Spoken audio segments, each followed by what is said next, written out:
Hello, and welcome back to the A Show with the Kings of Pro Wrestling Podcast.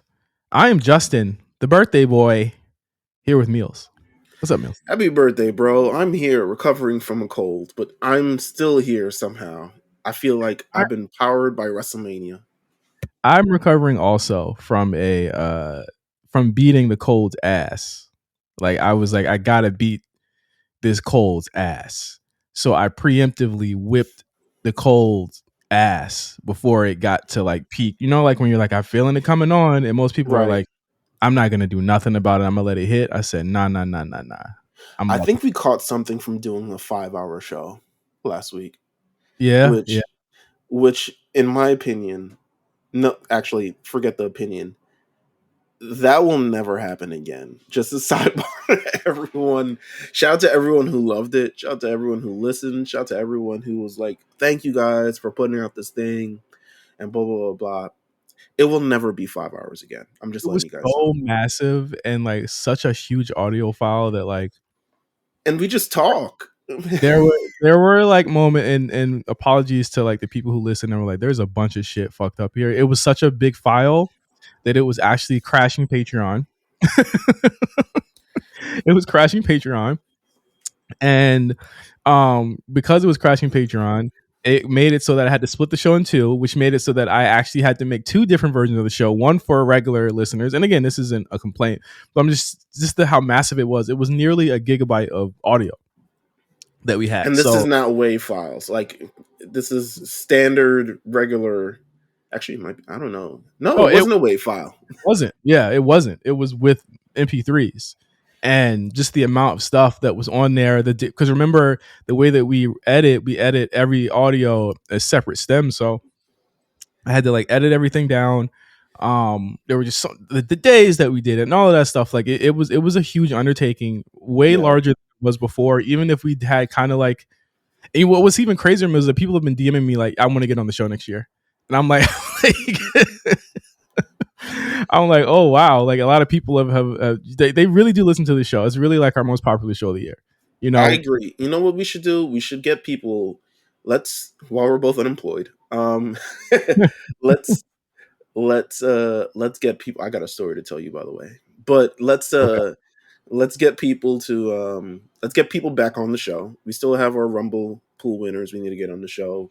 Let's get a bunch of people on the show, and hopefully, I'm hoping, through the best guests that we have on over this year. So if you're interested in being on the show, through the best guests, the best ones will get invited to the Wrestlemania prediction party next year. And that'll be that. And we'll make it a much shorter show, a much concise, but still entertaining show. But let's figure that out. But shout out to Jeff J, Stat Guy Greg, Bands, was that it? Was everybody? That was everybody. Right? Yeah. Shout out to all y'all for being there. If we recorded this 20 years ago, it would have been like an 8-disc CD. It would have been a fucking 4 VHS tape. It would have been like the Titanic twice. How crazy that was?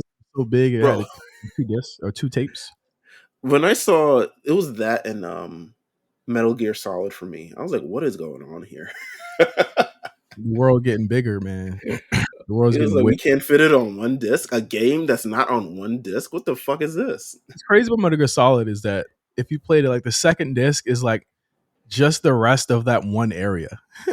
Like it's not even the gameplay. It's literally just like the last hour of the game is on the second disc. That's hilarious as hell. That's the 90s and early 2000s for you. Yeah. Did you have any FOMO this year not being in WrestleMania? Absolutely not. Absolutely not. I knew what it was. We had a huge conversation about the makeup of Philly last year when they announced it, right? Remember that, Meelz? We did. And I said, I'm not going to go to Philly because I know it will still be cold. And there was a big argument like, no, it's not going to be cold. Y'all can't handle 60 degrees. I'm like, that's a different 60 than my 60. Your 60 is not my 60. Philly 60 is different. Philly's freeway. That's 60 degrees, baby. And a With lot the of people, a skull lot of caps with the brims on it. a lot of people felt that over the weekend, and a good friend of mine, Wale, was When the there. heat stopped working and the I It, gotta rob me a person. he was there, and he said, "Do y'all?" He texted me and said, "Do you see? Does it? Do we look cold?" He said, "It's brick out here," and I said, "Yeah, because y'all ain't making no noise at all." Yeah, Drewski and Winnie Harlow and all these other people, and I'm just like, God damn. They need not do that anymore. Real shit. Yeah, I agree. I agree. It honestly, it makes me think that's the reason why they haven't announced next year's city yet. Uh-huh. Because they're rethinking it. If it was supposed to be Minnesota or whatever the hell they were trying to do, I bet you it's not no more. I bet you I it's not guarantee. anymore. I don't. Yeah, nah. Because them But wrestlers are just even when the wrestlers complain, I'm like, oh, all right, yeah, it's cold. I mean, yeah, they should be the ones to complain, but like usually, like they're like, no, we tough it out, we do it. They're like, nah. Randy Orton and his skimmies doing backflips in freezing weather.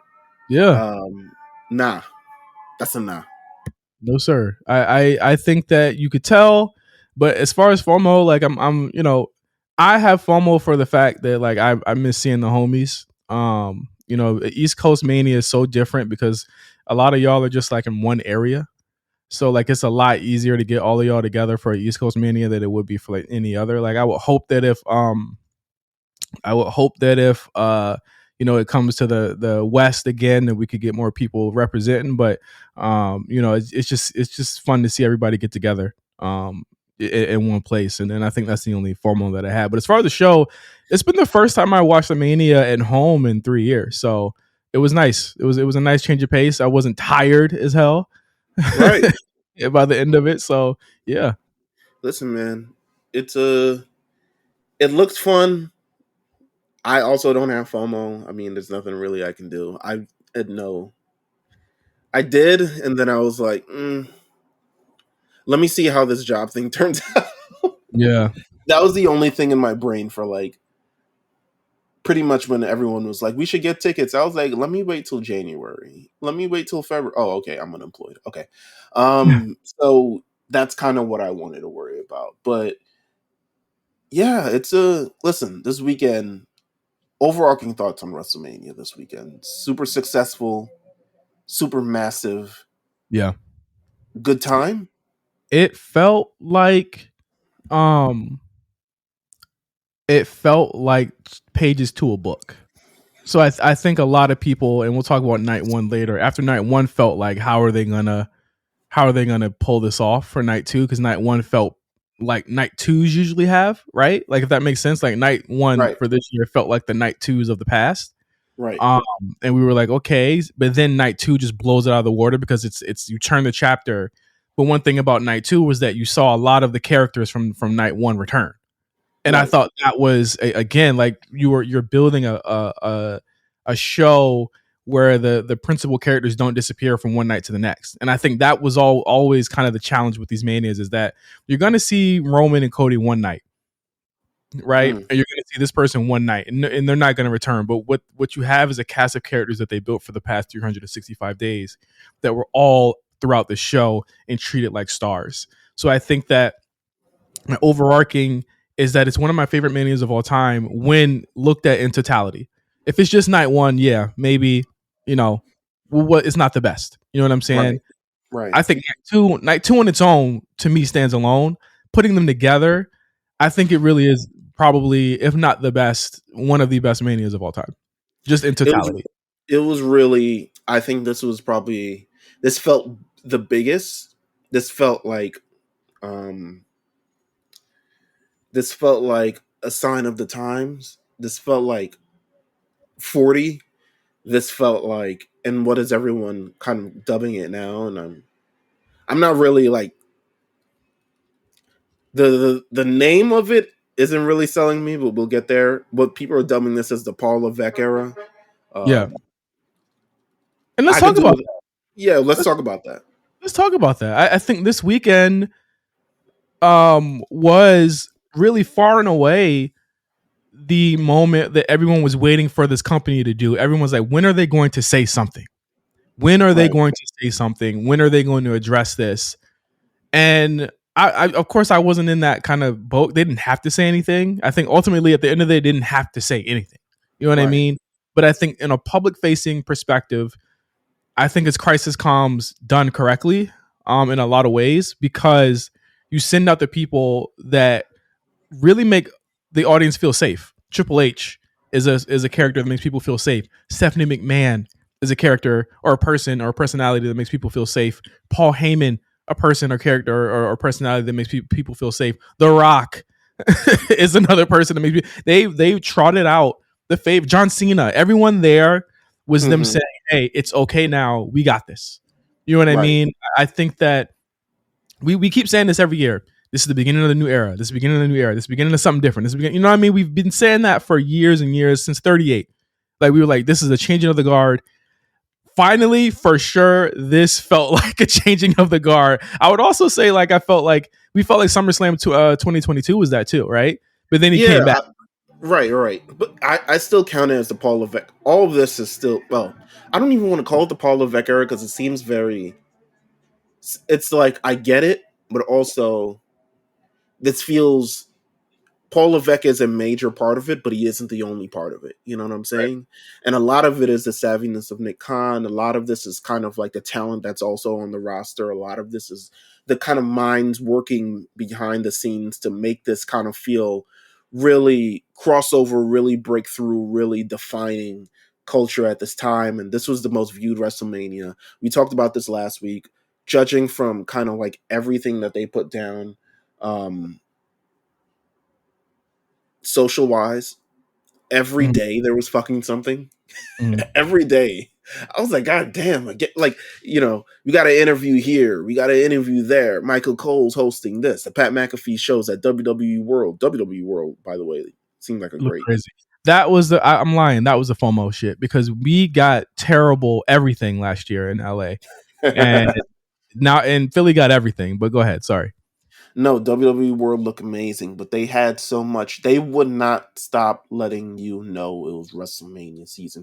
Even so much that essentially a throwaway SmackDown ended up being the highest rated SmackDown since pretty much before the pandemic, actually. Like, Yeah.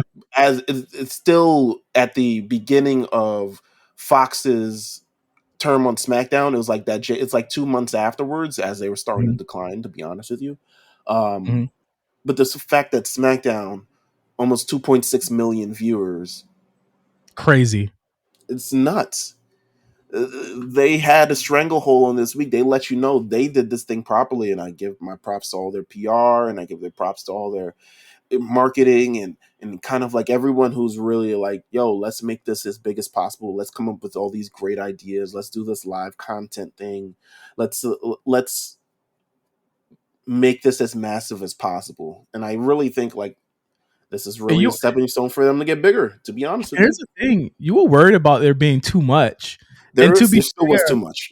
it was too much, but it all had meaning. It was all meaningful, bro. Like I Right. can't. Everything that had tagline or WWE thing there had a shareable moment there. Charlotte shows up. Punk was on nearly everything.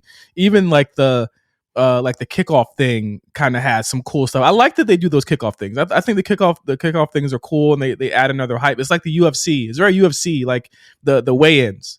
Right. And since wrestling doesn't have weigh-ins, they do the kickoff events with the fans outside. It shows how like crazy it is. Like I think the reason why, and it might be too much for us, but it also we live in the age of FOMO. You know what I mean? Like we don't really care too much because we're a little bit kind of past that era. But it's for people who can't be there to say that when we in your city, this is what we're gonna have, and you'll be able to show up to all of this stuff. They made it can't miss. I want to see how much money they made in Philadelphia or for the city last weekend. You know what I mean? Mm. Because like I know that all those events meant something. WWE World probably meant a lot to a lot of people there and brought in Hmm. so much foot traffic. Like that's what matters. And I think that even if I wasn't watching, every time I go on Discord, there'd be something people were showing me. There'd be something I see online. Everything was created by content. Like I'm to be real, Meelz, other than one thing that happened with another wrestling company that we'll talk about later on in the show, every single conversation about wrestling was WWE last weekend. As badly as people online would try and make you say would try and say this was indoctrination. You see that tweet where it was like, it sucks that they don't want you to like other things. I'm like, well, tell them to step their fucking pussy game up. At the end of the day, like, that just is what it is. I mean, essentially, like, they're really giving you the blueprint of how it's done. Even if you don't have the amount of resources to be able to do it, you want to make it. They've done this thing where they've made it this big community, massive event, massive. You're flying out with your friends, you're flying out with your people, you're seeing people you haven't met for a long, long time. Like, it's gone beyond a wrestling event. Mm-hmm. It's good, and then it's hilarious. Well, we'll talk about it, but it's just it's massive. It's massive, and it started. I want to get into some of the events and stuff that happened, but I mean, we can skip SmackDown. But NXT Stand and Deliver. Mm-hmm. What are your kind of thoughts? Who came out good to you on this show? What came out maybe not as good? How do you kind of feel about the show? And be clear, to this week's show, because it's my birthday, I'm giving you guys a gift. As a gift to you guys, this show is going to be free for everybody. So don't worry about it. It's on me this week. Listen, Stand and Deliver was way better than last year. I did not like last year's show. I was ready to put NXT on the clock, so to speak, after last year, after all of that stuff. But again, the period around Mania last year was just weird because Vincent came back anyway. So it was very much like a lot of head-scratching decisions that they made there. Did you see the video of him or out in New York City? No, I didn't see that. What was that? You fucking look old as shit, bro. He still has his cane. I don't know if it was an old video, but he still has his cane. Because of the surgery, he hasn't worked out, so he's just mad skinny now. And he still has that mustache, which is just weird as hell. When you lose all your money in influence, this is what happens. It's like that Simpsons episode where Mr. Burns loses all his money and he's trying to worry about catsup or ketchup. It's like one of those. I think that everyone in this came off really well. I think that you notice, and I said this last week, that they literally only had their workers on this show. It wasn't like no developmental cats. It was people that have been on TV for 2 years or more, right? Yeah, if I want to say people who came off that look the best, probably Tony D. I think Tony D was definitely on the clock in terms of will he be a Grayson Waller? Will he be a Mello? Will he be a, you know what I mean? Like he hadn't had an opportunity like this. And Ilya Dragunov is the measuring stick, much like he was for Trick Williams. And you kind of see how he's positioned. We'll talk about Ilya a little bit later, but I think that the character has evolved as such that it actually is not a meme. It's actually kind of believable. He's kind of in his final form of the main roster look and feel of what he would be. I thought he held his own. I thought it was a really good match. I thought it was actually more than good. I thought there were moments where it was great.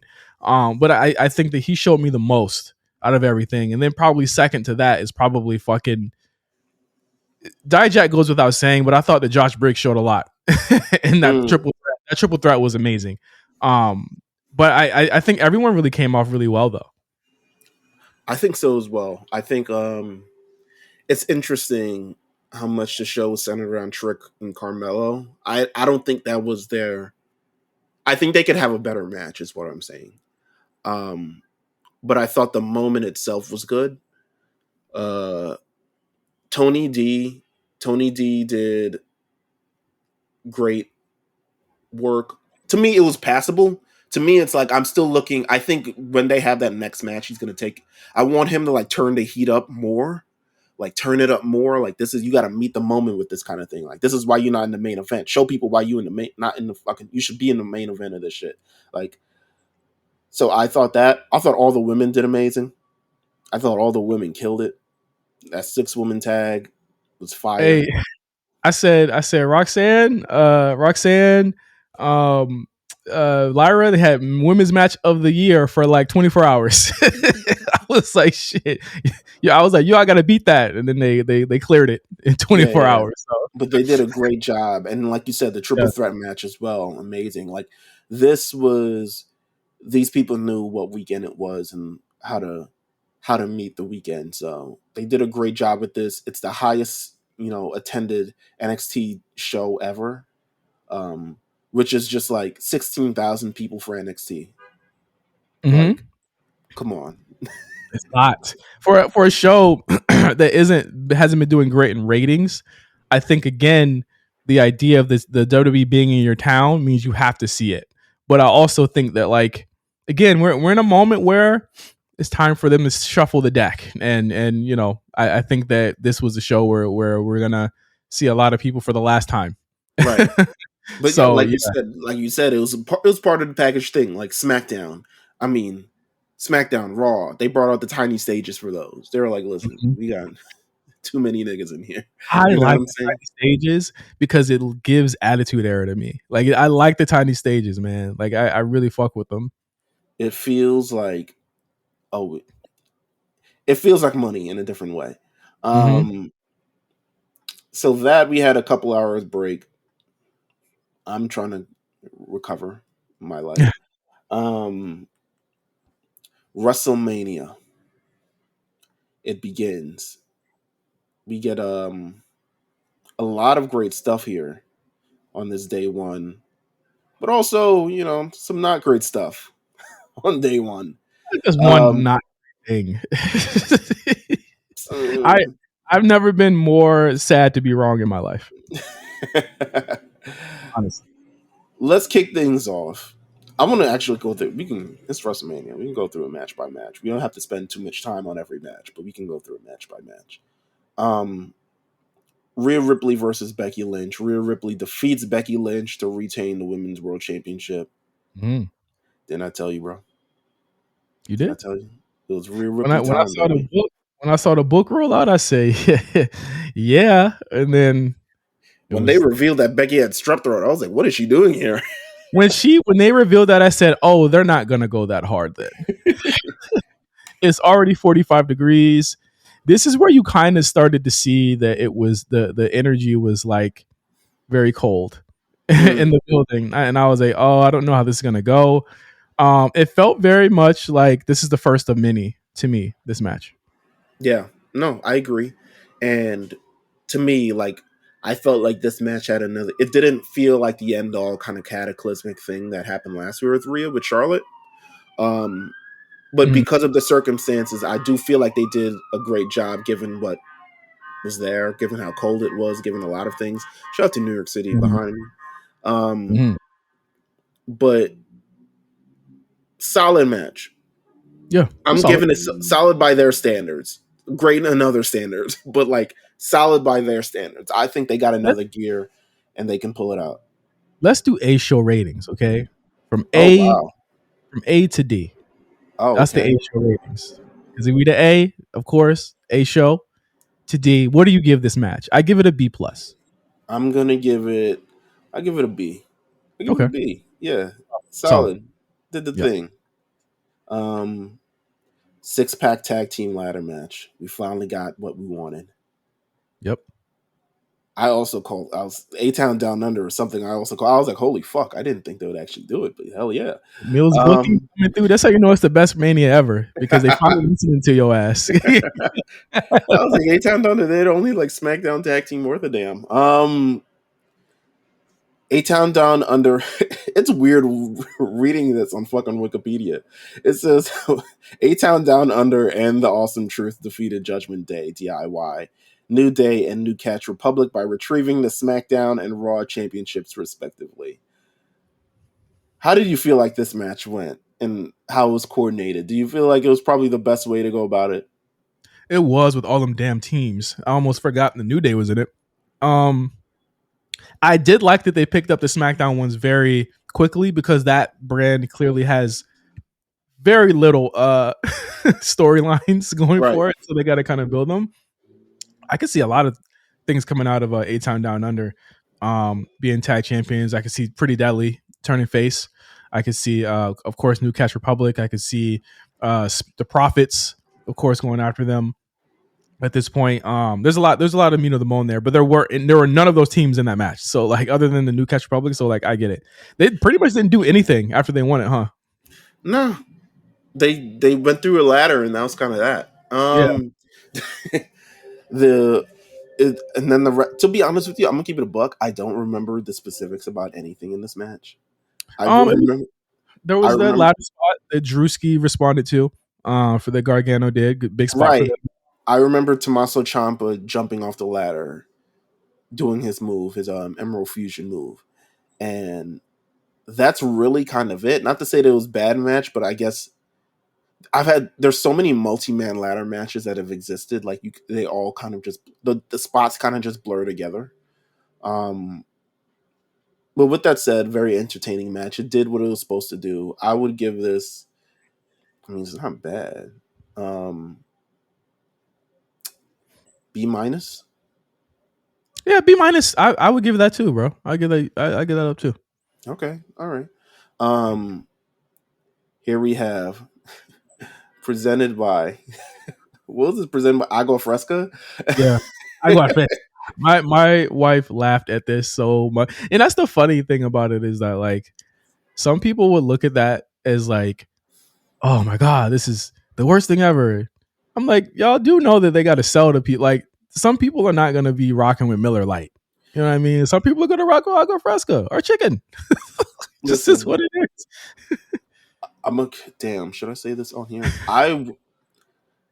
I pitched on a campaign for Agua Fresca at Uh-huh. my job, Yeah. and this is who they want to target.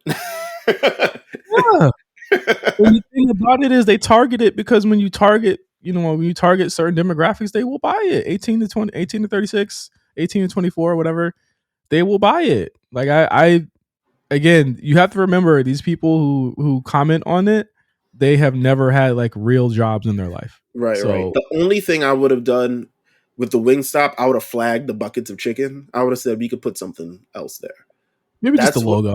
Yeah, But yeah, you got yeah. to show the product. You got to show the product, man. No, right, right. Of course, but like, at least they didn't have it I like know, you know ringside. what? Unpopular opinion, Popeyes would have been way wilder. Oh yeah, come on. Popeyes would have been way wilder than Wingstop. Let's just be real. Popeyes would have been way wilder than Wingstop, But Wingstop, right? no. Yeah, no, no, no. You're right. Like Wingstop, you see, what's my man's name? Oh my god, who did the Black Forces Undertaker and the White Forces Undertaker? Desi Banks. They got him for Wingstop too. I'm like, they obviously know who they catering for. Like, come on, man. Um, with that said, Rey Mysterio Andrade defeats Santos Escobar and Dirty Dominic Mysterio. With a little help. With a little help from some football. SmackDown. I The gave that a Herb got C. heard. The Herb got I heard. gave, I gave that a C. Oh, you're talking about? Oh, I thought you were going to another match. You're talking about No, Dragon Lee. no, Jeez. no. I was talking about Dragon Lee. Yes, the Herb got heard. He got booted out the match. Andrade comes. He turns on Dominic out of nowhere. I was like, what the fuck was the last 4 weeks about? What do you think? No, seriously though, and jokes aside, what do you think the issue is with Dragon Lee right now? Because I think that like he has rubbed some people the wrong way, and I think it's something that people need to be like kind of questioning or asking questions about. Because the moment that you found out that he didn't do his visa stuff or something, like whatever happened with that visa, it's been downhill from there for him. Like no Dragon jokes. Like what do you think is going on? Dragon Lee doesn't have presence at all. I Like don't think there's it's no. that. I think it's that. I think it's legitimately like he doesn't turn the page. He doesn't grab people's attention. There's no kind of like interesting factor to him other than he's really good at what he does. And that's why I feel like a lot of past luchadors in the past, no offense to like Sin Cara and Kalisto and like Grand Metalik and a lot of people who came in the post Mysterio, I feel like they always try to capture what Rey Mysterio was. And understand the heritage of the mask and understanding the heritage of luchador. But I feel like they don't do the best to connect those people as if they're actually real people.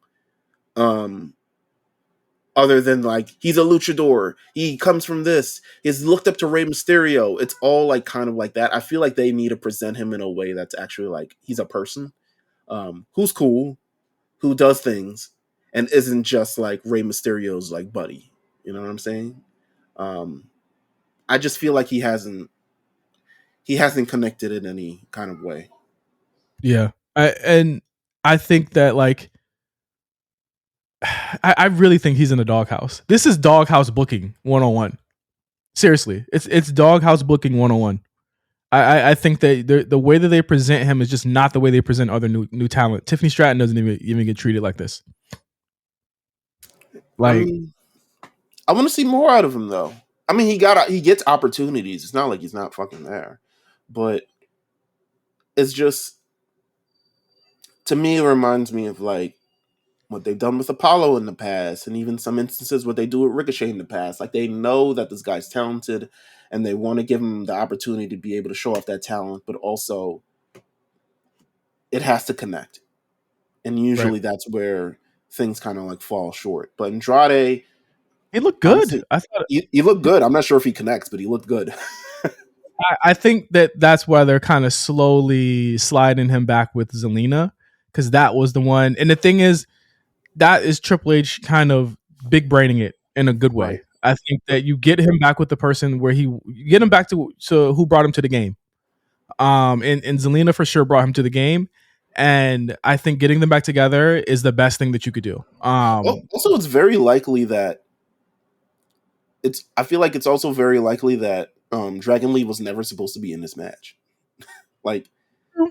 True. it may have been just a vehicle for Carlito's turn and to have someone that he can kind of like bully around, boss around. Because Andrade's proximity to Dominic Mysterio has to make sense somehow. Like he's been he's been following him around for like 4 weeks. Mm-hmm. Yeah, for sure. So, Like so it's very possible.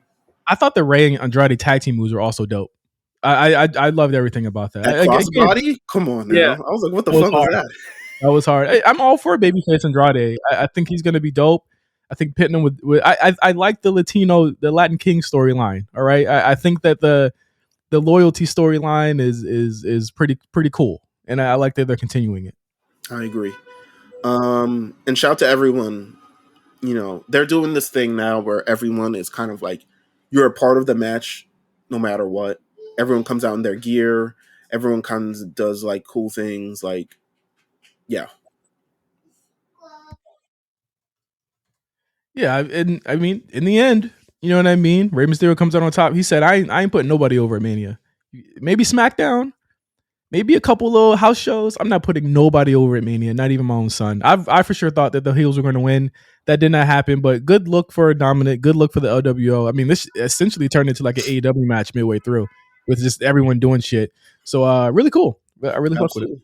Did you hear my niece in the background, by the way? I did. I think she was telling me happy birthday. She was, yeah, we have a mirror out there. She likes looking at herself in the mirror, and then she also has learned to say yes repeatedly. So she now just looks in the mirror and claps and say yes, yes, yes all the time. Exactly. Um, so that is what we do. So if you hear in the background, that's that. Um, let's come to the most one of the most disappointing matches of the entire card. Not Brother the, versus brother. the most disappointing. Yes. Jay Uso versus Jimmy Uso. We questioned what this would actually look like. Mm-hmm. The answer was not that good. I don't know who produced this. I don't know if they got a chance to do it or they ran out of time to actually book something for these guys. But I and the thing about it is Mills is that I don't think this is the last match between these two. I really don't. I think that what's happening with Jay right now is they're setting up for more bloodline stuff with him and Right. Jimmy. But it was short. I don't know what went over time or what needed more time. In fact, a lot of the matches on night one moved out the way largely because of the main event. But this was definitely one of them. And again, I'm wrong. I was wrong. It wasn't good. It wasn't good at all. I'm not even It gonna lie. was yeah, it was kind of stinky. Didn't even really pay attention to it neither, but Here we are. 18 super kicks. 18 super kicks and a spear and a splash ended it all. And I thought that their moment in night 2 was just way better than this match. So I agree. Next matchup. Well, we'll talk about Jay Uso also came out with Lil Wayne. That was kind of cool. I felt rushed too. I felt like something was cut for time here. It was just very odd. Yeah, a milli, and then he was like, "All right, one verse. Yeah, it's on you. It's on you. It's on you. It's on you." Oh my god. Good energy. Next is the 6-woman tag team match, which to me kind of like felt like, I don't know if it's just, maybe it's a black thing. This felt like the highlight of the night as far as the women for me. Am I bugging? No, I mean it was a lot of excitement. It was a new character being introduced, which is always exciting. And it was a different look. The energy just changed. It shifted. I think from here to the end of the night, it was just they were cooking. I know a lot of people said that they expected more out of the 6-woman tag. I don't know why. I don't know how. I don't know. Who's on the other side? This is a fucking super team. Yeah, like I don't know why you needed much more than this. It built to the hot tag, and there you have it. You know what I'm saying? Here you have it. They cooked. They did what they had to do. They got out the way and they helped make somebody at WrestleMania. It's a moment. It's a moment. What's wrong with that? It's more than a moment. It's the big 3. That's big pretty 3. tight. Come on, man. And again, Tony Khan is a fucking idiot. He's a fucking idiot. Bro. He never did anything this fucking meaningful. I don't care what anyone says. They're just doing it to stick it to him. I'm like, no, that's not the truth. Because look at how they present the rest of their fucking stars of this show. If you have a star, you treat them like one. Did you see how glowingly they talked about this moment after the match? Yes. How much they were enjoying themselves, how much they, while it's not like the championship match, but it's still like a meaningful moment to all 3 of them. Yes. And then even CM Punk, the way he talked about it, he said it straight up in the pre-show. Right. 3 black women. Say it. She was never treated like anything more than like fuck that Goldberg shit. You know what I'm saying? Like that shit don't mean nothing. She was beating up paint cans. She was in the ring with Kairi Sane, Dakota Kai, Asuka in her first match. Champions. Right. Come on, man. He's a fucking idiot. They look like stars. They came off as stars. The match did what it's supposed to. We were supposed to be giving grades to this shit. Hold on. Oh yeah, the last I gave that a D. It was the worst match on the weekend. It was the worst match of the weekend. All shows including NXT, was the worst match of the weekend. Ray and Andrade. What do you? I gave it a C. C. Okay, I'll give it. I'll give you a grades. The 6-woman tag team match. I'm gonna give it a B because it did what it's supposed to do. It's nothing more that I could request from this match. Massive moment on the card coming up. This was huge. And I feel like it's huge because we asked this question, and I feel like low-key we were the only ones asking this question. Of like, can Sami Zayn beat Gunther at WrestleMania? Like, let's take a real look at it. Given the status of what Sami Zayn is in the company, given where Gunther is, kind of its reign, given the kind of place that we're at, given kind of everything that we're here for, can Sami Zayn actually do it? And I think a lot of people, were upset that Chad Gable wasn't in this position. But also, 2, kind of just wrote this off as another Intercontinental title defense. And I'm like, Sami Zayn is someone who they really do value in this company. Absolutely. And this absolutely I feel like this made him, like, this is another major notch in his career. Like, this is an amazing moment. Talk about this match. I was worried. I think that when you have a match like this, you never really know. And again, everyone's looking at the match like, well, this person can't win because that means Cody won't win. I think everything's looked at in the in the vacuum of will we go home happy on night 2, right? So it's like we can't have too many babyface wins, right? But honestly, I thought it was pretty balanced. I think it's pretty balanced with the babyface to heel wins. It might be more babyfaces won this year, probably than ever. I think a lot of the babyfaces came out on top, but I think that when you go in this match, you saw the wife, you saw the kid, and I was like, oh no, we're looking at Mick Foley, Rock, Royal Rumble, I quit match type shit, right? Right. But when you get to this match, there was just so much KO. aura. Oh my god. Yeah, the KO thing, I almost shed a tear. And again, Meelz, there's something to be said about Triple H and his team making these moments mean something, man. Like, how the fuck was we watching that Vince McMahon shit for so long, bro? I felt like honestly, we was really trying to squeeze. We were trying to squeeze blood from a stone. You know what I'm saying? We. I mean, it wasn't. It's not all. It wasn't all bad. It wasn't all bad. But I don't think that there were moments that we go back and remember like we do these past 3 years. You know what I'm saying? Like that we were there from 2017 all the way up to now. You know what I mean? And we haven't felt this way after a Mania in a long time, bro. Triple H said at the post thing, he's like, it's incredibly hard in this climate to make a baby face. Yeah, it's very, very hard. Yeah, but the reality is, if you do the work, if you build in the narratives, if you tell a good story, if you put them in positions where you they feel sympathy instead of positions where they're like made to look cool or anything of that, and they can still look cool, but you got to put them in positions of sympathy to be able to connect with those characters. You're usually going to get a great result. Like, it's not Vince's era was more about manufacturing faces, right?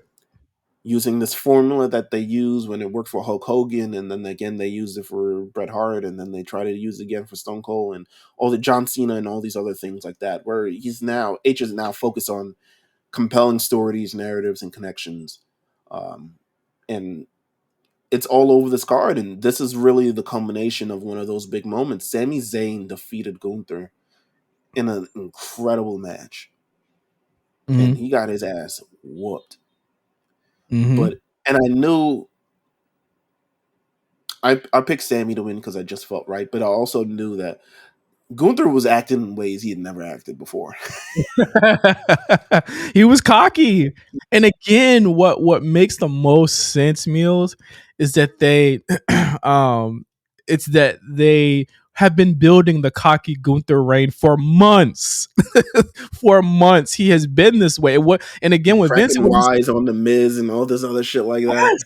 Yes, and then ultimately a lot of the comeuppances that happen to the heels on the show have been built for months, years in some instances. And here you had Gunther and Sammy going at each other. They were slapping the shit out of each other. It sounded like gunshots. Okay. Yeah. And I said it last week. I said, I feel like Sammy got another one of them Nakamura moments, right? And I thought this was better than Nakamura match, of course. But like he really like turned it up. You know what I mean? He turned it up to another level here. And I mean, what was your favorite spot of the whole thing? I mean, obviously everyone's gonna talk about the brainbuster spot. So besides talk about the brainbuster spot, I'm gonna be honest with you. That move was the first ROH DVD I ever bought.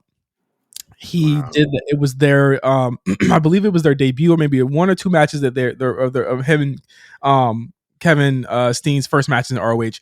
And I saw him do that move, and I was a fan from the moment that I watched. And I always bought DVDs that had matches with him in it just to see that move again, because it really turned up my love. Him and CM Punk, that move in CM Punk turned up my love for independent wrestling. You know what I'm saying? At that time.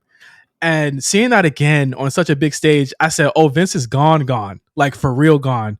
Like, Vince is really gone. Because he would never allow no shit like that. And you know why it meant something? Because we never fucking see it. We never see it. And that's why it meant something.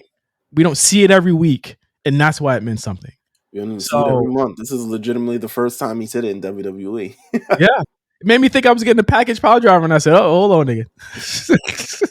You ain't getting that. KO was like, well, I don't know about that. I'll use that shit when I win. Nah, this was incredible. Like, and just telling the story, his wife being there, and all this other things like that, and him with picking up this major win. It got the very cold crowd out of their seats for some Uh-huh. reason. He beat the Like, 666-day reign of Gunther. that's a nasty number, baby. Come on. Come on. Um, it was incredible. Let's get to the main event. Woo boy. 44 minutes, not counting the Entrances. pre the pre-tape, the promo, and the entrances. I was so mad, man. I was so mad because I thought that Seth and Cody were going to come out together, but it makes sense why they did it. Um, it was cute, but listen, man. How did The Rock do?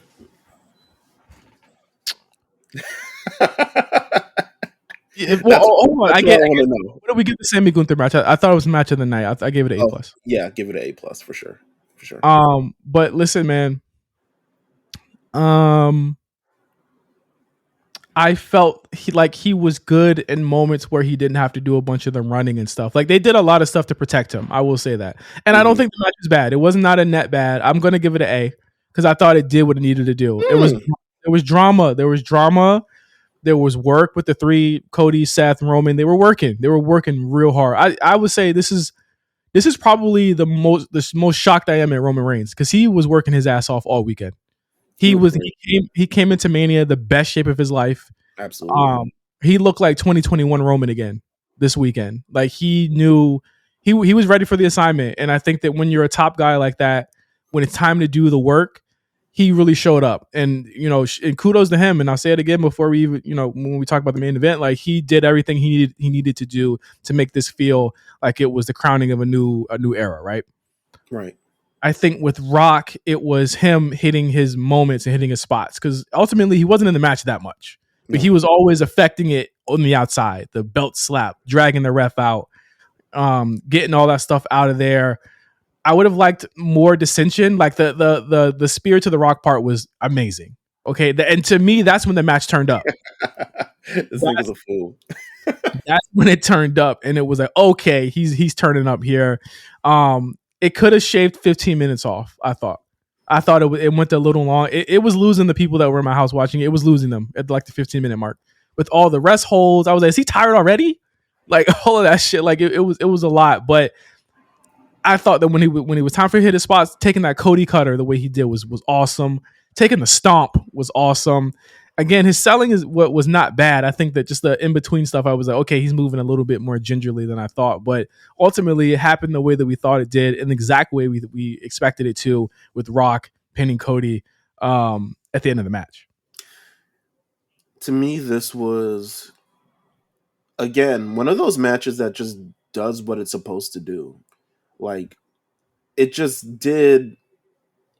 It's supposed to the looming threat and to present the essentially Cody Rhodes, who's this massive baby face, to really present the threat that he may not win, to kind of really tell this story. People call it cinema. It felt like cinema. This felt like a story that you play out in a superhero movie, or to be honest, that's what I was telling people. I was telling Jamal this the other day. I was like, yo, more people should watch anime because these types of endings that happen all the fucking time. Because, and this is why I loved it, and this is why I wasn't like completely pressed by anything that was going on. It was great to see all the big spots, Rock getting rock bottom through a table, Meek saying, "Get up, Rock." Yeah. All these other people just kind of enjoying the match. You can tell people enjoyed the match nonetheless. Like from the internet response to kind of like everything that happened afterwards, you can tell like it really did what it was supposed to do, and people enjoyed the back and forth. And if you wanted to see Rock, and Thing win, you got that. Um, it was just really good. It set the stage for like, can Cody actually do this? And the answer, people really had to be like, Michael Cole did a great call. He was like, I think it's over for Cody. Mm-hmm. He's like, it's bloodline rules tomorrow. It's a wrap. It's He said, cooked. I think he said he ain't winning nothing or something like that. I was like, he finished it, no story. I said, damn, Cole, thanks. I was nervous. But again, I was never lock, nervous. I can't believe you were nervous. lock the fuck in, lock the fuck in. If this But was Vince, I would have been nervous. Vince would have said, "And Roman still, and still." He would have done that. He would have beat the shit out of Cody twice in a row. he said, well, we can make more money with this, right? And then Cody would end up winning it, fucking King and Queen, nigga, in May. Look at Roman Reigns' documentary, A&E documentary. He didn't beat Brock until fucking SummerSlam in an 8-minute match. yeah, Jesus. And by Christ. then it was too late because then his leukemia. Damn, is that By, Vince? by then his leukemia flared up. And yeah, it was just too late. I'm going to send you a timestamp for that. Oh my god! But that was into night one. Night two, let's get into it. Night two, we wait, before we hit night two, yeah. we do have. I mean, do you want to do it after Mania, the whole Bucks thing? Because it happened. It technically happened after night one. Well, it happened at 1:00 in the morning. Yeah, because they aired their failing TV show at 11:30 that night.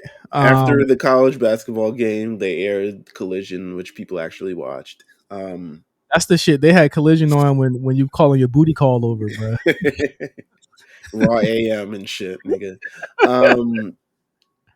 But they announced that the Young Bucks and AEW will be airing the footage from All Out 2022. All in 2022. Be airing the backstage footage from there. And I'm like, in my brain, I was like, how does this serve anything? What does this do? They are tanking this company at an amazing rate. Okay? This does nothing for anyone. I don't even think we need much to say on this issue. No. Other than this benefits nobody. Because at the end of the day, CM Punk was front and center every single day of WrestleMania this week. Every single day. Smiling faces. You know what happened when he got injured on AEW programming? You didn't see this motherfucker for months. Okay? You know what happened when he got injured on WWE programming? Out for 8 months, bro. he's been back in like 3 months. He is doing shit. He is fucking low key. I think he's okay. I don't think he's injured anymore. I think he's fine. The advancements of medical technology. I think he's fine. If you want to keep it 100, this is big brain here. It might be kind of giving away my thoughts on Raw. I don't think he was ever injured. You're bugging. I don't think he was ever injured. I don't think he was ever injured.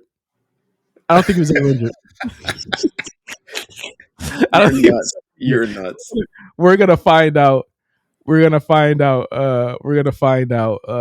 the documentary that they did announce at the end of night one on Wednesday. We got to review that next week. The WrestleMania documentary should be a good one. I thought, besides the point. What does this hurt? Well, I mean, who does this hurt? I think people's minds are already made up in terms of who was right, who was wrong in the Punk situation. He wants people to see the truth for themselves. And I'm like, who the fuck cares? At best, it makes Jack Perry look like a pussy. At worst, it makes him completely justified in firing CM Punk, which he himself said he wanted to leave anyway. So who's that help? To me, it's weird that you don't want to comment on anything CM Punk publicly, but then you want to do these kind of things. That to me is strange. That to me feels like you were hurt. You want to kind of like get it back to him on your terms and kind of thing. And then also, literally no one who doesn't already watch the show is going to watch the show because of this shit. Mm-hmm. Like, you're not like leaking. This isn't fucking the fucking what's the Bill Clinton and Monica Lewinsky tapes. Like, we're not leaking anything. It was a tape. I mean, not like the tape, but like audio recordings of their conversations. All right. But it's like it's not anything there. Like it's literally just whatever. This seems like a bad idea. Everyone is saying this seems like a It's bad a, idea. it's a ratings ploy. It's a But ratings ploy.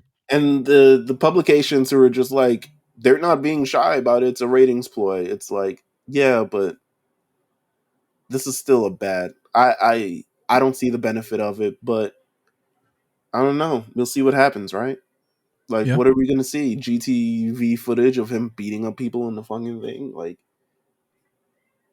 whatever. yeah, It's also the Bucks narrating it, so that'll be fun. this is the. I don't even think this is how they get. They can't do anything. But CM Punk is not there. You're building towards nothing. You're facing FTR again. They're narrating it, and they're the heels, by the way.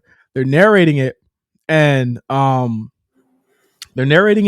we're expected to think that CM Punk was wrong for what he said on the Listen, aerial show. show the brawl in footage. Give me that. Narrate that. The brawl out. Dead the NDA, and I'm a DM Punk, and we're gonna get the mics hot, and we're gonna talk about Right. it. If you follow up after that and say we're gonna also show the footage from last week and we're clearing all the NDAs, show me that. Mm-hmm. I'll tune in for that. You know? So that happened, and it's still Right. currently happening. Right. But then we got into WrestleMania night 2, which by far the better night. That intro gives me chills. I thought they did really good with the Meek Mill integration. And I was at night 1, I was like, damn, they didn't do Dreams and Nightmares because they was waiting for night 2. And I said that's a good piece of they let a lot of like the curses ride too. Like not like ride, but like they let the track kind of go a lot further than I thought they would. I mean, Yeah, edited they usually edit the shit out of it. Like, yeah, they let it go. And again, who's in that booth? Of course, we got Imagine Dragons on one of the video pack. I think the Cody video package had Imagine Dragons. I say, yep, we UFC now, boys. hey, we got one of my favorite Haley Williams single songs, "Simmer," for the Bailey and Io Sky one. I was like, oh shit, they actually used the shit. Yeah, they killed it. I thought the intro was going to Nightmare to 39, saying the Nightmare was 39. I was like, oh man, that is again very very good, very very good. It's better than the Andre Day shit they used on her. I felt like that song meant something to Cody or something like that. Like I was like, all right, guys. Where in 1960 in Montgomery, Alabama in 1960? Like, oh my god. Hey, this what y'all wanted. Hashtag y'all. This what y'all wanted. Y'all kept putting him next to Martin Luther King. This what y'all wanted. Yeah, we will rise up. All right, bro. What did you think of the return of Stephanie McMahon this weekend? Shocked. What did you think of the return of Stephanie McMahon with the new theme? They do some shit on that shit. I mean, They put some stank on that joint. I said, okay. Alan Grace, and then it was a guitar and shit. I was like, woo. I heard Metro Boomin want some more, nigga. Like, is that Method Man on it? No, but I thought it was a great. I think I'm interested. It's a united front. Yeah, it's a united front. It's a united front against Vince McMahon to show that my man era. Yeah, my man. Thank you to my man. That shit. I thought it was great. I thought she kicked off the show. I thought it was a surprise. I thought she was very much so welcomed. She ain't got no dirt on her name, so fuck that, you know. And it was just great. I loved it. Yeah, I love Stephanie McMahon. Yeah, I love Stephanie McMahon. She's incredible. I'm glad she's back. There's no kind of idea of what her role is, but I guess she doesn't. Supposedly, she doesn't have a role. She's just out here supporting her husband. She's on her Brandy shit right now. I wouldn't be shocked if she has something to do with like the women or something like that, or something to do with like the community outreach. I think that's probably the best fill for her. Did you notice? Did you notice Linda was at the Hall of Fame? Linda was at the Hall of Fame. Yeah, She was sitting behind, where the row that Punk and them were sitting on. She was in the row behind that. She was there. No, I didn't see that. I didn't see that. Fucking all. Yeah, she was there. Very Okay, look interesting. at her. Only one allowed in the building, huh? That's very interesting. Yeah. Um, Night 2 kicks off World Heavyweight Championship match. Drew McIntyre defeats Seth Rollins. Ooh, this wasn't much of a match, to be honest with you. People, but It was Tim. It was a sprint. It was a yeah, sprint. I thought it was an ass whooping because I felt like the only reports I remember is Drew McIntyre beating this man's ass. Um, Great entrances, great moment with Drew live tweeting, clearly not giving a damn. Great Yeah. CM Punk commentary. Oh, Uh-huh. like this feud is real, isn't it? Isn't this a good ass It's what feud? it's what he wanted to do with the empty headed fuck. I think in so many ways. Uh, Punk. This one match, Meelz, set up 4 different storylines. Mm, mm, One match, 4 stories, and nobody had to bleed and put their blood on a contract to do it.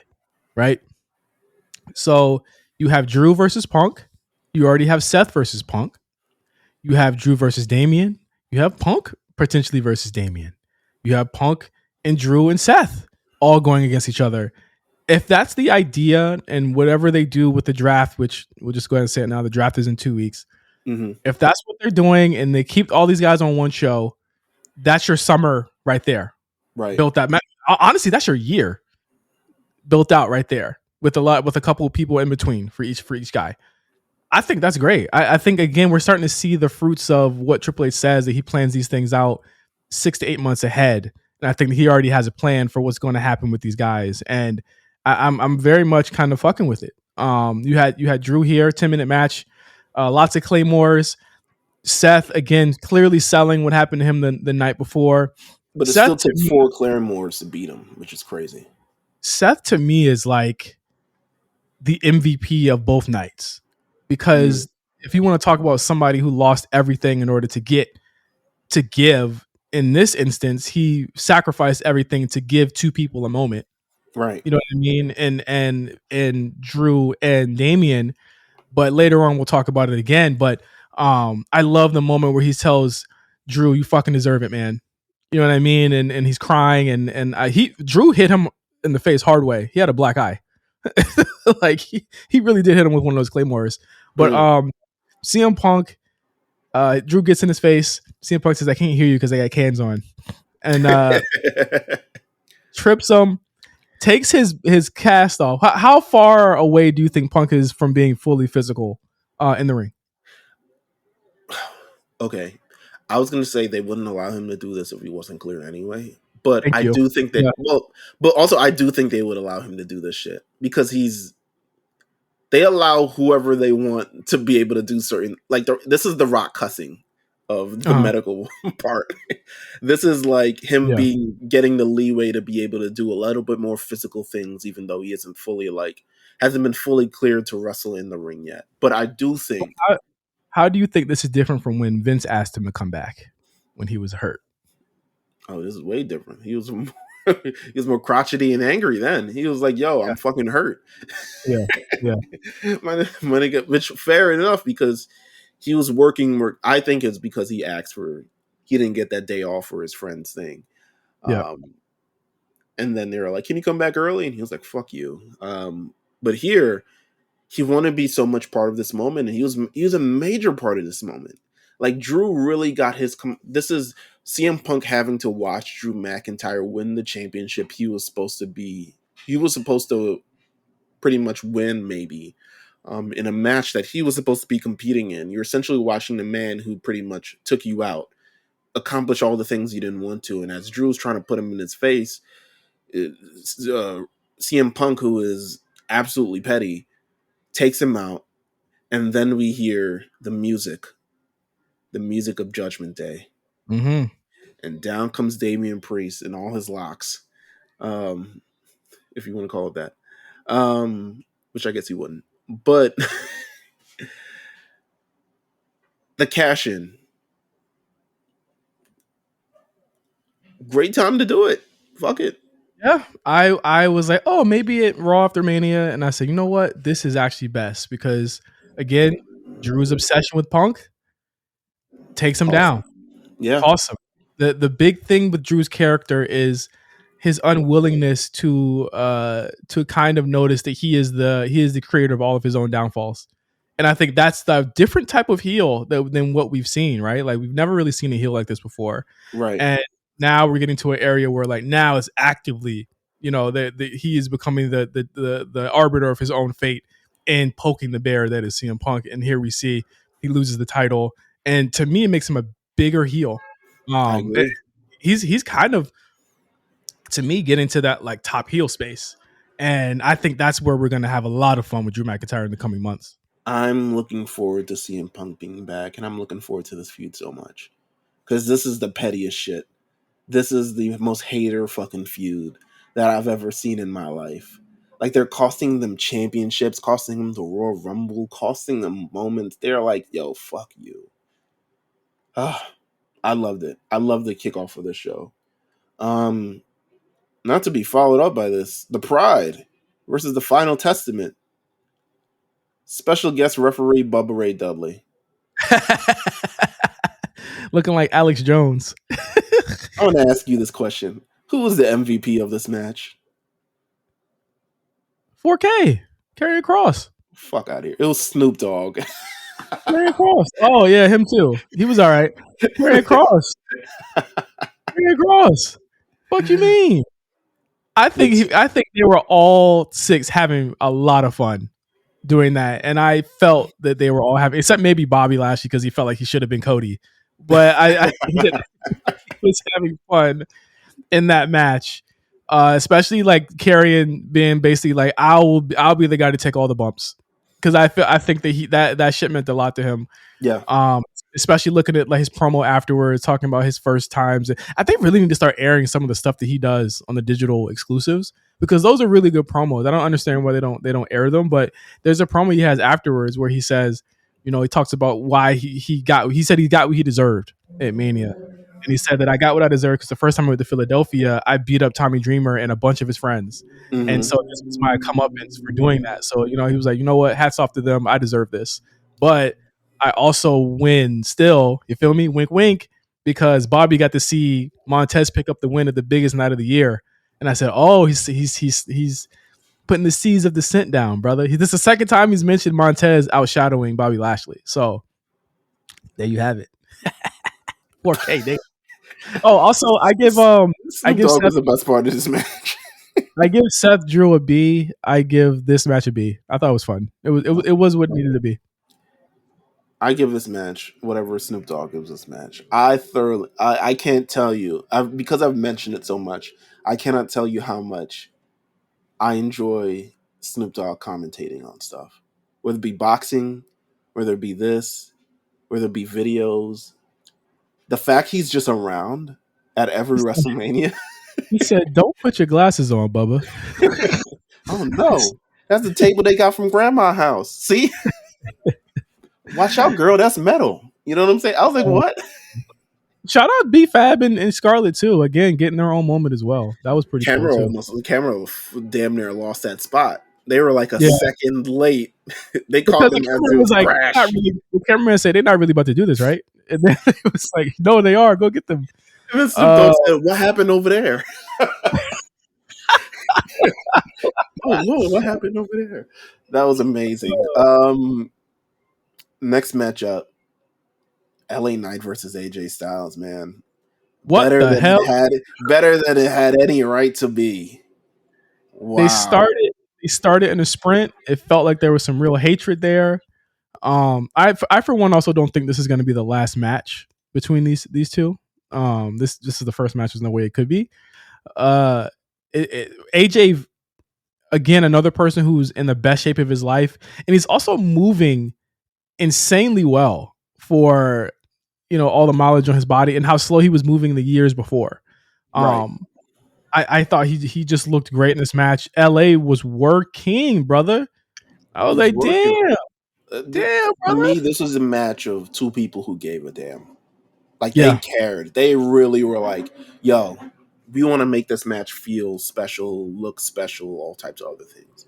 Like they were Though doing not though not his best Mania match, I thought this was AJ's, to me, kind of I'm back. And in a lot of ways. And I'm looking forward to seeing what else he does with other talent as the year goes on, because he has mentioned, this is like my last big contract and I'm done after this. So I want to see him kind of work with a lot of different talent. I think that, again, the main event scene is wide open now for him to actually face a lot more people that he hasn't faced before.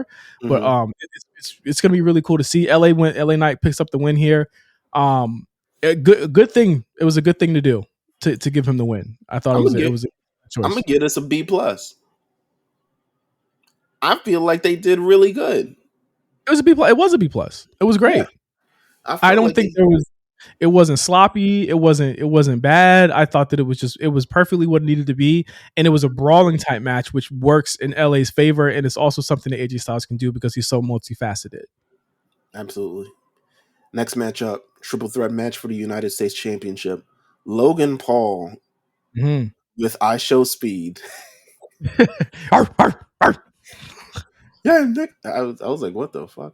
Apparently, sidebar, Fight Four Report, they dropped a couple of notes on this. They said the hold on. They said something about the I Show Speed thing. Yep. They said fuck.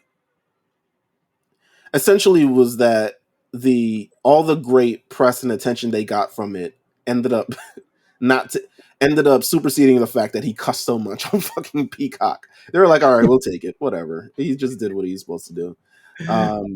WWE have been happy with the numbers that I Show Speed spot on WrestleMania drew for them. We're told it alleviated any heat of the F bombs thrown. Um, can I say I love this match? Yes, you Like, can. I loved it too. I was like, whoa. I didn't expect shit from this match at all. I expect them to just go out there and do whatever they did. This was a really good fucking match. Near falls, moments, viral moments, weapons, false finishes. Randy gets hit with the brass knucks, kicks out. Um, a bunch of things. This was really really good. I think Logan Paul is here, and we gotta just stop. We gotta accept it and stop questioning it. Um, he does some really scary bumps. I will say that frighten me.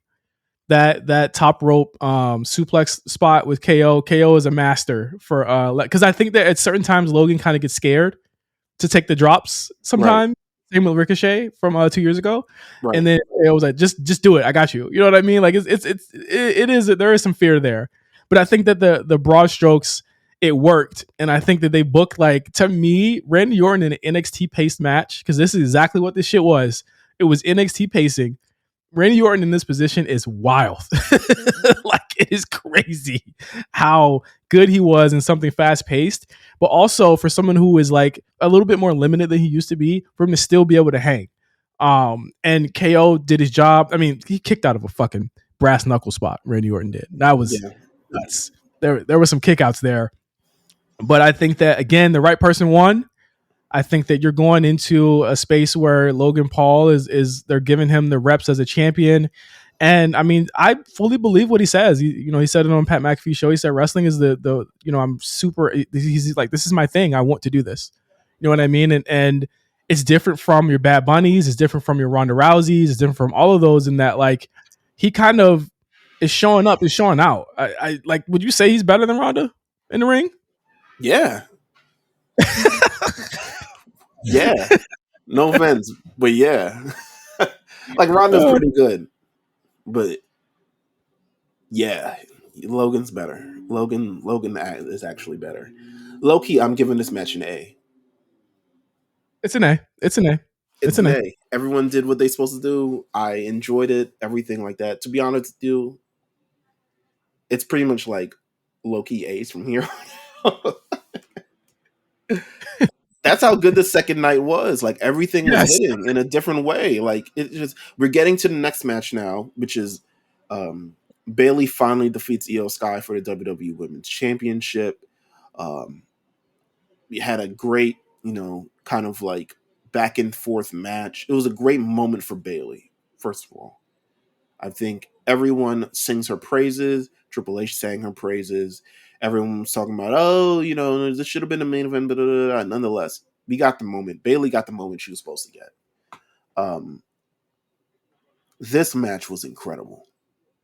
Woo, remember I said Roxanne and Lyra, they had it for 24 hours. This was the match that knocked it out. They knocked this one out the park. I think you got to see some real Joshi stardom shit in this. We already knew Bailey. Her jersey's in the rafter. That's without a question. She had a 3-star with Tamina. I think with this, she had close to a damn 5-star with Io. And I think if they gave it a little bit more time, it would be better. This was like, it's so wild because I'm like, Io, she's here. She made it. Like Wrestlemania.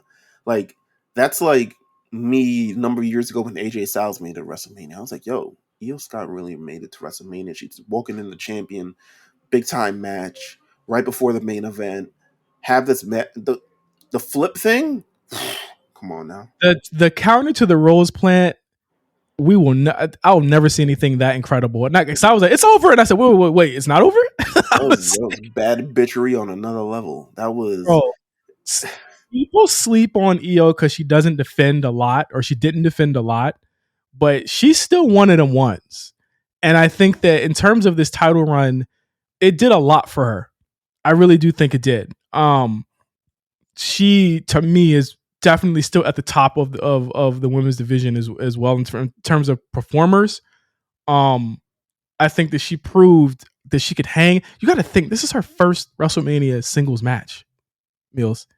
There's gonna be a lot of years, and she got a better. She gonna end up getting a better record than Asuka, I hope. Right, pretty much. Like it's the sky's the limit for her. But on Sunday, it was Bailey's time. It was her time. You know what I mean? And I think we're gonna look at this match. We're gonna look back at this, and it's going to mean a fucking lot, man. It's gonna mean a lot for Bailey, for the women's division as well. If this is the level of what we're gonna be getting with these new women coming up, it's gonna be crazy. And we've got so many matchups that can happen with Bailey as well, especially on the women's division. I honestly hope they keep her on SmackDown because there's so many ways she can go with that title. I agree. I mean, given everything that's going to happen with this draft, it makes me interested in where shit's going to go. Like, they could very well just say, oh, Judgment Day's on SmackDown now. Yeah. And we're going to move everyone else to Raw, and we're going to figure this out after there. Like, this is very, very interesting. But shout out to Bailey, always been the GOAT. Again, another defining moment. It's time I give it an A. I give it an A, by the way. I give it an A as well. It's time for the main event, though. I watched the whole hour of this yesterday. I watched it again. How did you feel about it? Second time. I saw reviewers say that he felt as though like technically last year's match was the better match. This year's match was the better spectacle. And I understand that. But I think that the reason why this is better is because as a conclusion, the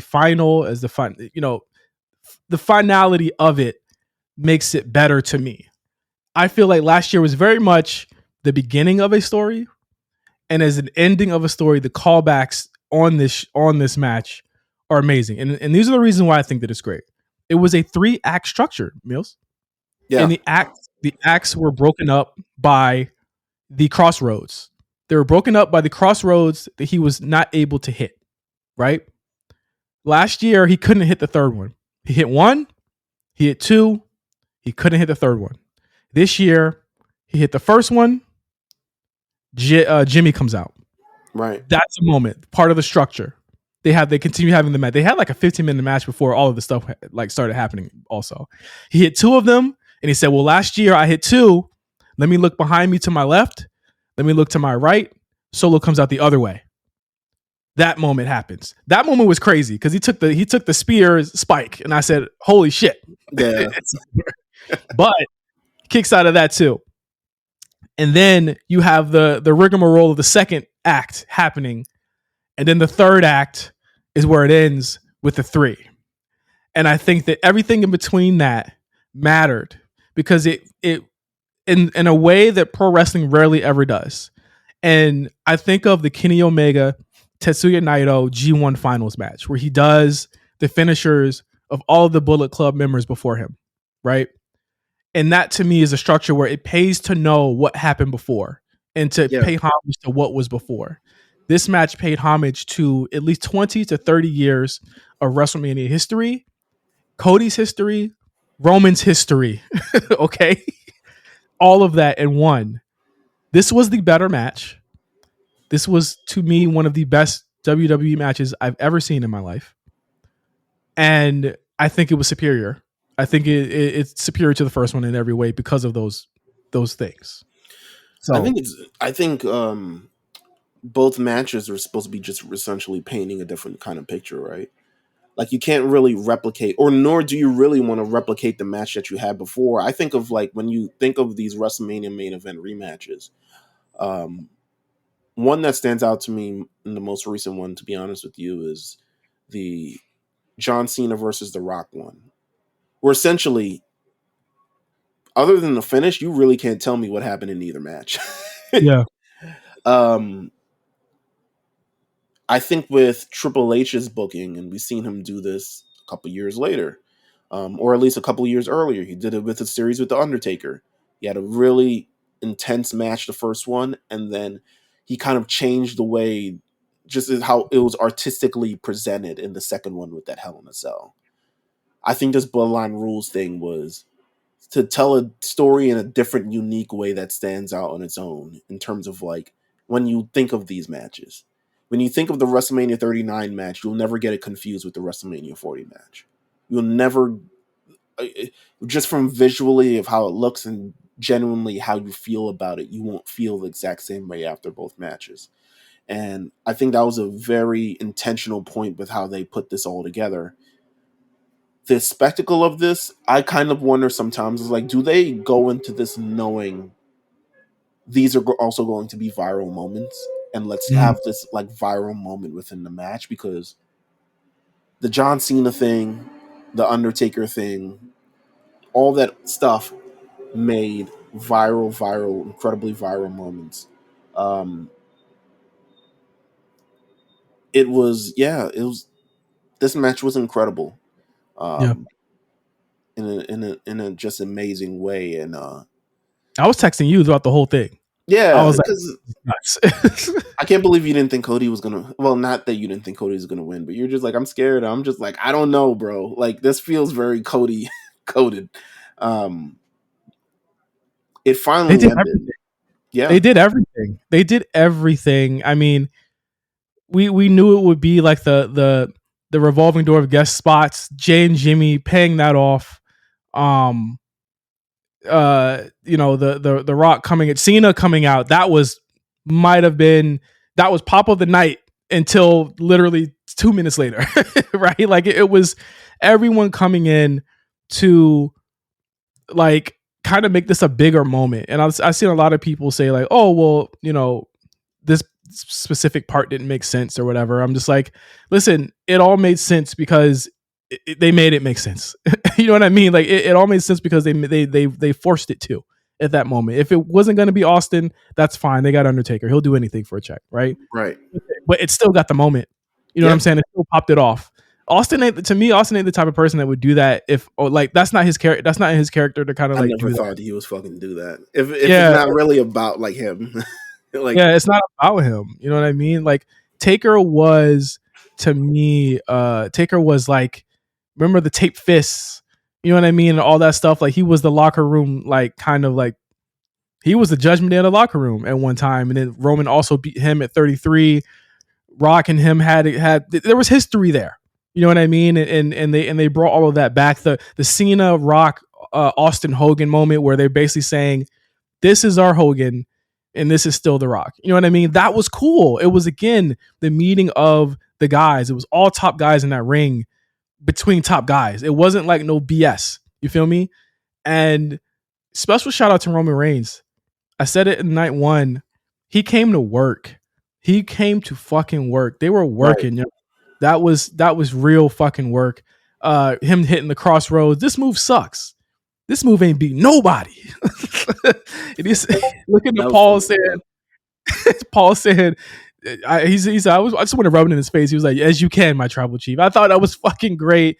Again, like, it was a love letter, and to me, it seemed like, again, it was him saying goodbye to this character, or this iteration of his character. And we saw it for 4 years, and it worked, and it had so much.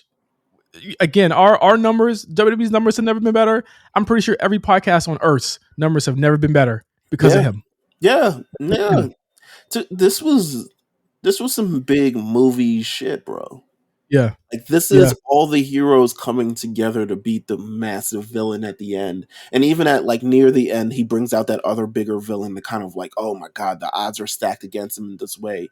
And you have all the callbacks of all the characters who've been affected along the way, all the people who have been incorporated in this storyline. And then it's Cody as the kind of like hero who, even after going through what they did, I'm reading the My Hero Academia manga, and it's almost over. They're getting very, very close to the end, and it's some fucking amazing shit going on. And this is kind of like what reminds me of this. Like, it's like this kind of like cinema, very like telling the story, and you feel it. And I think the entire crowd also felt it. I mean, They were down for the ride. There was not a soul in that arena or that stadium that was pro Roman. I saw ones up. It was 90-10. They wanted to see the change. They were ready to see it. And at that point, or at this point of the show, it was like they've seen so many things, and they were ready for this match, and they got one of the best matches they've ever seen. Again, like, there's no doubt that this is one of the greatest WrestleMania main events and finishes of all time. There's just no doubt in our minds of that. And if you go back and for years, 3-4 years ago, if you told me this was going to be the outcome, I would have told you were crazy. But it all seems right. If you look at this in totality, from 2020 to 2024, this is one of the greatest wrestling stories of all time. Cody defeating Roman Reigns in the end of it. The returning Cody Rhodes does it to fill his destiny. I see a lot of people, Meelz, saying, well, I don't know what they're going to do now, or they can't do it. I don't know if they can read. They don't have to. They don't have to, because at the end of the day, the goodwill gained from this created new fans that will stick with them until it's time for another one of these to happen in 10, 15 years, 40 years down the line. That's just what it is. You can't expect. Listen, you know why it's not going to be the same? Because Cody isn't going to hold this title for 1,000 days, period. And that's a good thing. It's time for other people to get that title. But I say, in terms of just that win and everything that happened afterwards, I love they kept the cameras on for an extra 15 minutes. I loved that everything that they did after the fact. It just meant so much. Cody's entrance, we didn't even talk about that. Did you hear that pop for Brandy? That was crazy. That was crazy. That was crazy. And you know what? Like, we talked a lot of shit about Brandy, but like, and Cody mentioned this too, like, he felt as though she was scapegoated for a lot of the things that went wrong in AEW. And he's right. He really is. And I think that as much as it was a shining moment and rehab for him, that was a rehab for her to share that moment with him and all of that. The skull mask, all of that stuff. Like, that was just really dope, man. It was awesome. Everything about the match was awesome. I could watch it a million times. I give it an A+. Match of the year so far. I agree. Match of the year, moment of the year, finishing the story. And that's really what it's all about. Yeah. Fantastic show. Raw. Mm-hmm. Raw was, to me, Raw was like a celebration. Like, look at us. Yeah. Look at what we got here. Look at the cast of characters we have brought along this ride for you. Let's chill for a moment. Yeah, they say, nigga, we tired. But I know some niggas that ain't tired. 20,000 people. Look at us. 20,000 people for Raw, bro. Commercial free first hour. Also, First of all, that first hour was a long ass fucking hour. with 8 up, was devoured by Philly. Was not. This was the real Philly last night. Yeah, There wasn't no question about what they wanted to see, who they was feeling. There was no doubt about what they wanted to see last night, and it was not Dwayne Johnson at all. They wasn't but feeling he it. but he set up. He was like, "Listen, we setting this up for the future." When do you think Cody versus The Rock happens? How long does it take to film a movie? 3 months, maybe. I was If thinking Netflix debut. makes sense. It has to be a big moment. I think that obviously is where you could go.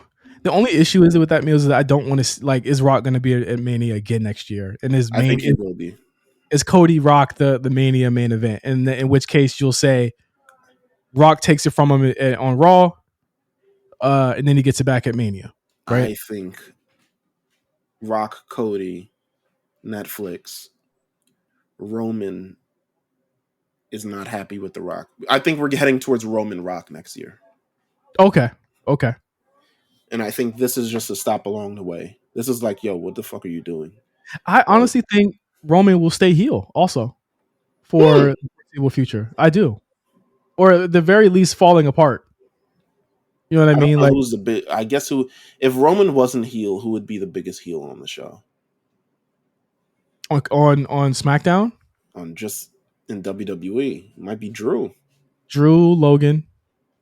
Eh, Um, I'm talking in order. Drew Logan. They're setting Judgment Day up to potentially like change very yeah, soon. yeah. Um, Drew Logan, AJ could be another one. Uh, I don't know. I don't envy them trying to set up some of these guys, but they've set it up pretty well that there could be someone that could fill in that power vacuum. But we didn't see Roman on Raw. You think Friday will be the moment he comes back? Cody will be on Raw for the foreseeable couple weeks until the draft. I think no, I don't think we see Roman on Friday. Okay. I don't think we see him until he's ready to come back. Like, I think it's best to keep him off TV. You can kind of just say like he just disappeared because essentially he does disappear into the night, right? Like he has that moment on stage where he's very emotional, he cries, and I think that should be the lasting image more than him like giving it up to Cody. You know what I'm saying? Or like trying to do this thing over again. Like let's let the moment breathe a little bit. Let's let Cody's reign breathe a little bit. Let's give someone else an opportunity for once.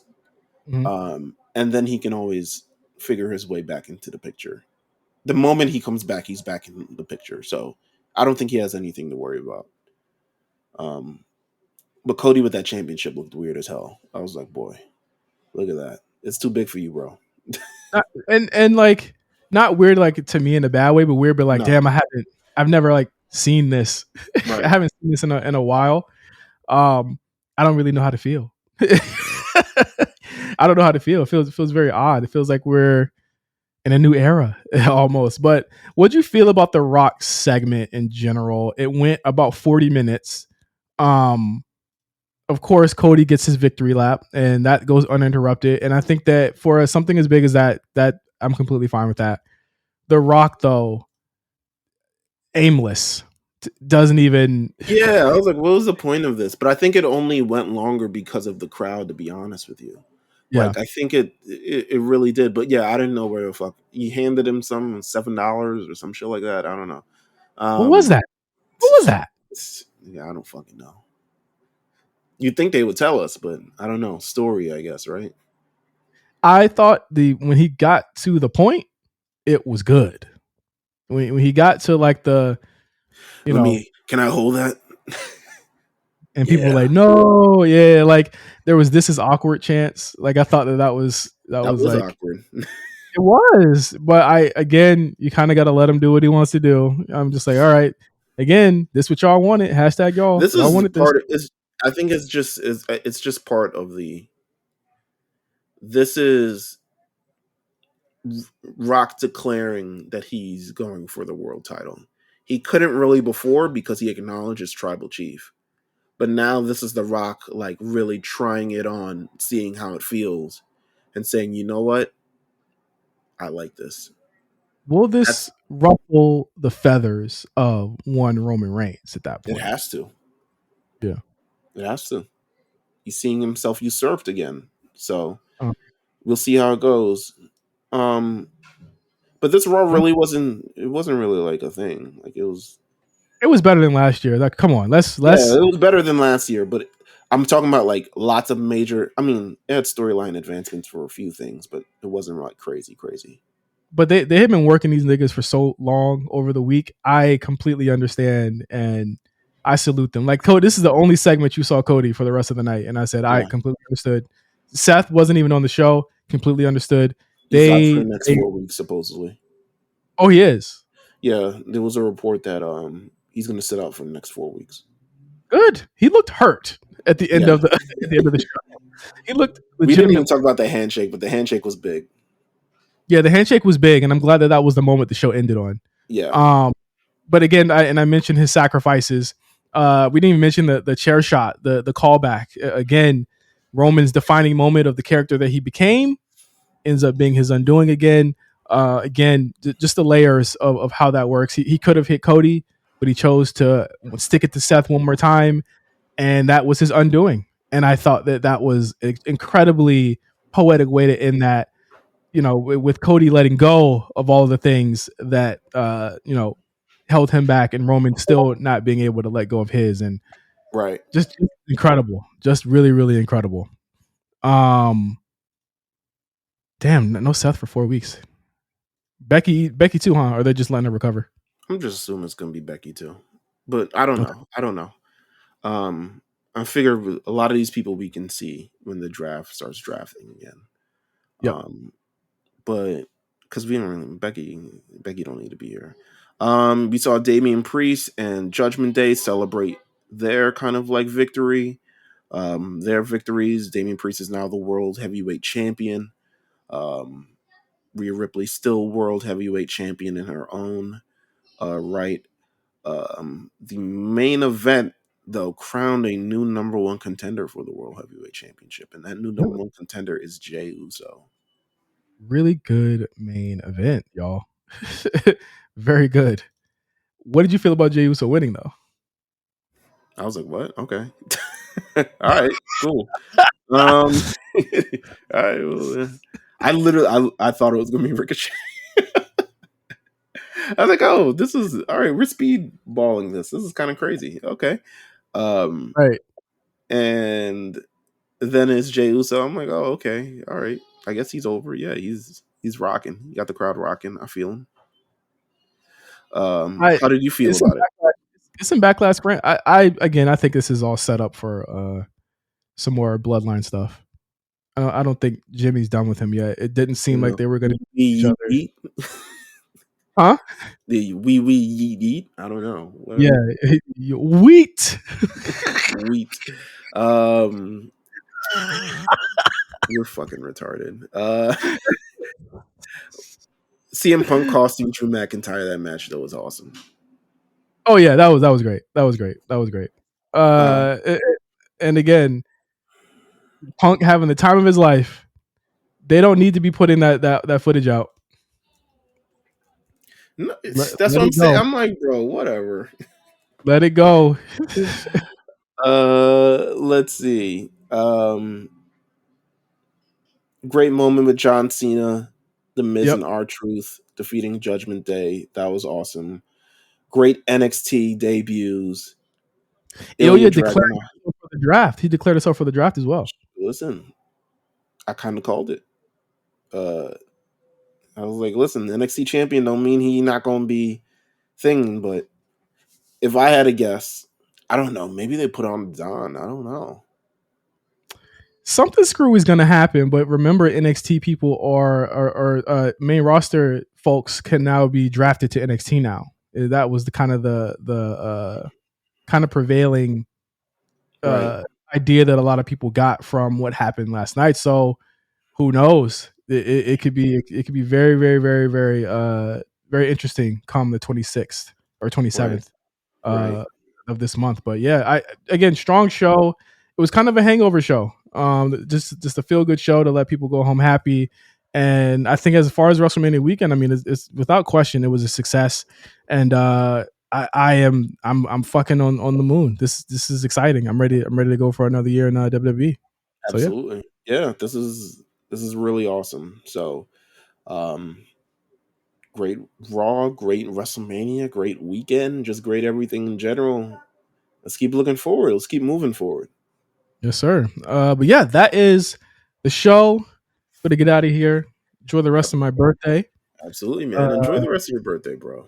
I will, of course. But thank you guys for listening. Thank you guys for listening to our 5-hour show last week. Thanks you guys for engaging in us, and we look forward to another year of this for you guys and with you guys. So for Meelz, I'm Justin. We'll see you guys later on the A Show. Peace.